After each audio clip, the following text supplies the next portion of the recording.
हमारे चेतन, अवचेतन और उपचेतन मन में असंख्य आशाएं, आकांक्षाएं और आशंकाएं मंडराती रहती है, जिन कारण हम पर दूसरों की कही सुनी बातों और घटनाओं का प्रभाव पड़ता है। और इष्ट अनिष्ट की दंत कथाएं भी हमारे मन पर अपना असर डालती है। मन की इस कमजोरी का भरपूर फायदा ढोंगी पंडित, मुल्ला, मौलवी और पादरी आदि उठाते हैं। उन्होंने तरह तरह के किस्से गढ़कर विविध अंधविश्वासों का प्रचार किया है। उन्हें छींक आने और बिल्ली का रास्ता काट जाने को अपशगुन घोषित किया है, यानी छींक आने पर व्यक्ति को कोई शुभ कार्य नहीं करना चाहिए और बिल्ली का रास्ता काट जाने पर उस रास्ते पर नहीं जाना चाहिए, अन्यथा अपशगुन होता है। इस तरह टूटे हुए आईने से चेहरा देखना, बिल्ली का रोना, गोल्ड का खोना और पाना, उल्टी झाड़ू रखना और जलते दीपक को फूंक से बुझाना को अमंगलकारी प्रचारित किया है। ये सूची इतनी लंबी हो सकती है कि उस पर अमल करने का मतलब हुआ कि जीवन में कुछ ना कर पाना। आज दूध उफन गया, कल कौवा सीट पर बैठ गया या कभी किसी ने टोक दिया। मतलब यह कि हित साधन में जरा सी रुकावट आई नहीं कि मन दकियानुसी हो उठा। आज हमें ये बातें भले ही छोटी लगती हो, किंतु किसी समय धर्म के कारवारियों ने इन्हें धर्म से जोड़ कर रखा था और धर्म का भय दिखाकर ही अपना उल्लू सीधा करते थे। ईश्वर, आत्मा, परमात्मा, स्वर्ग, नरक आदि ना जाने कितने मिथकों को आज भी जोर शोर से भय मूलक प्रचार किया जाता है, ताकि जन साधारण का उन पर अंधविश्वास बना रहे। आज की इस वीडियो में मैं आपको प्रमाणों और तर्कों के आधार पर अंधविश्वासों का खोखलापन उजागर करने का प्रयास कर रही हूँ। यदि आप भी अंधविश्वासों के माया जाल से छुटकारा पाना चाहते हैं तो इस वीडियो को पूरा जरूर देखिएगा। दुर्घटना का डर ही अंधविश्वासों को बढ़ावा देता है। यात्रा में आपके पास अगर ताबीज हो तो यात्रा में कोई कष्ट नहीं होता, इसलिए आप उसे सदैव अपने पास रखते हैं। परंतु क्या इसका अर्थ यह नहीं हुआ कि आपका जीवन भी उसी ताबीज के गुम हो जाने पर समाप्त हो जाएगा?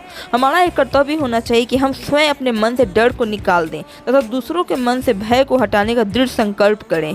हमारे यहाँ प्रचलित मृत्यु भोज, 13वीं और बरसी आदि में काफ़ी राशि दान में खर्च की जाती है। भले ही मरने वाले ने जीवन भर जूते ना पहने हो, लेकिन महाब्राह्मण को नए जूते अवश्य मिलने चाहिए। मृतक का परलौकिक जगत में सर्दी गर्मी लगती होगी, इस कल्पना के आधार पर महाब्राह्मण को गद्दे, रजाइयाँ, चादर, तकिया, छाता, पलंग, पहनने के कपड़े, बर्तन वगैरह वस्तुएं दान में दी जाती है। और ये कल्पना की जाती है कि जहाँ पर दी गई सारी वस्तुएं ऊपर मृत आत्मा के उपभोग में आती होगी। श्रीमद् भगवत गीता में कहा गया है कि आत्मा ना तो शस्त्र काट सकता है, ना ही अग्नि जला सकती है, उसे पानी भी गला नहीं सकता है, पवन भी उसका सुखा नहीं सकता है। तो फिर यह सब दान आत्मा के किस काम का? बहुत से ऐसे प्राचीन विश्वास हैं जो आज भी समाज में प्रचलित हैं। उनमें से कई विश्वासों का कोई वैज्ञानिक आधार नहीं है। हमारे पूर्वज इनको मानते थे, लेकिन प्रायः इनका वैज्ञानिक आधार नहीं समझ पाते थे और इसलिए उसे धार्मिक मान्यता से जोड़ देते थे। मैं कुछ ऐसे ही विश्वासों का जिक्र कर रही हूँ जो समाज में प्रचलित है और जिनका वैज्ञानिक आधार भी है। नंबर 1, पीपल के वृक्ष के नीचे पेशाब नहीं करना चाहिए। ये ठीक है कि पीपल के वृक्ष के नीचे पेशाब नहीं करना चाहिए, लेकिन इसका कारण ये नहीं है कि पीपल के पेड़ पर भूत रहता है, वो आपको पकड़ लेगा, जैसा कि अंधविश्वासी लोग मानते हैं। इसका कारण यह है कि पीपल का पेड़ ही एकमात्र ऐसा वृक्ष है जिसकी पत्तियों में बहुत अधिक पानी रिसता है और हो सकता है कि ये बूंदें आप पर गिरे और आप डर जाए। दूसरा कारण यह है कि पीपल की पत्तियों का डंठल बहुत बड़ा होता है, वो थोड़ी सी हवा के चलते ही पत्तियाँ हिलने लगती हैं और खड़खड़ाहट की आवाज़ आती है, जिससे कोई भी डर सकता है, विशेषकर रात में बच्चे।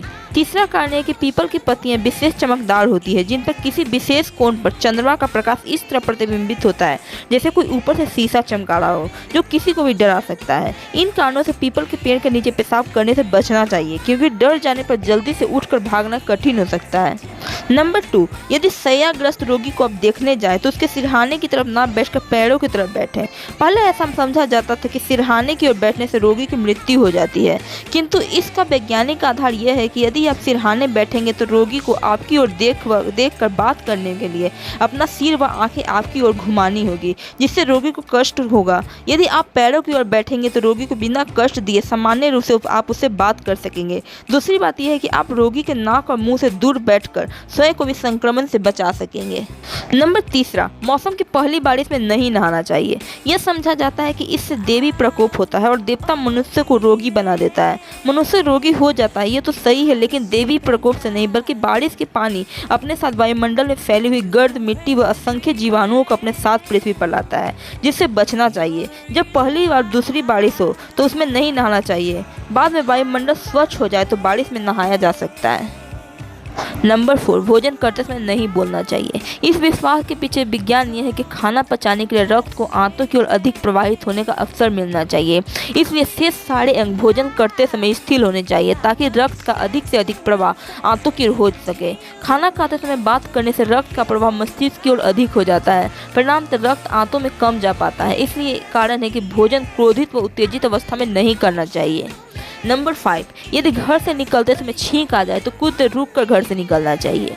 यह कहा जाता है कि छींक से होता हुआ काम भी बिगड़ जाता है। ऐसा नहीं है, छींक आना केवल ये संकेत देता है कि आपका स्वास्थ्य ठीक नहीं है और घर से निकलना आवश्यक हो तो दवाई लेकर निकले। छींक का आना केवल आकस्मिक क्रिया है जो किसी रोग का कारण होता है।